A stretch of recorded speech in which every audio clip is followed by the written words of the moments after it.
Hello viewers, I am Dr. Honey Singhal from Dentalkart. Today we will be discussing Waldent's Maxcure 9 curing light and I will also be demonstrating its usage.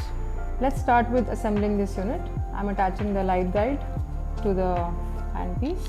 It goes in like this. It is 360-degree rotatable.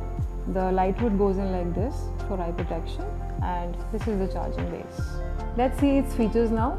This is the power button, display screen, program modes, and this one is for time settings. I am switching it on now. The program mode shows two programs. P1 is also called as turbo mode and P2 is called the normal mode. For P1 we have two time settings, for 1 second and for 3 seconds. Let's check the P2 mode.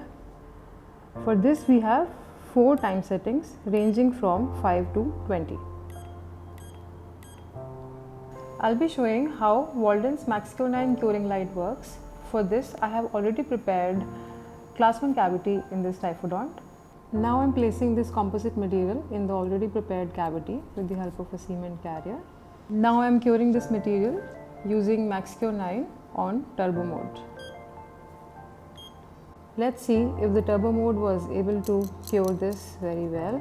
As you can hear the scratching sound, it has set very well. The margins are perfectly set. Now we're doing this turbo test. I have taken material on a glass slab.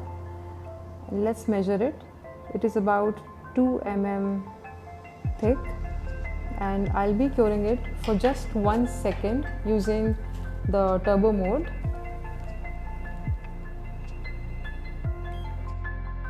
I'm checking with the probe if it has set well. Let's try to actually temper it or remove it. We were able to remove it from the slab. Thank you for watching this video. For more such videos, stay connected.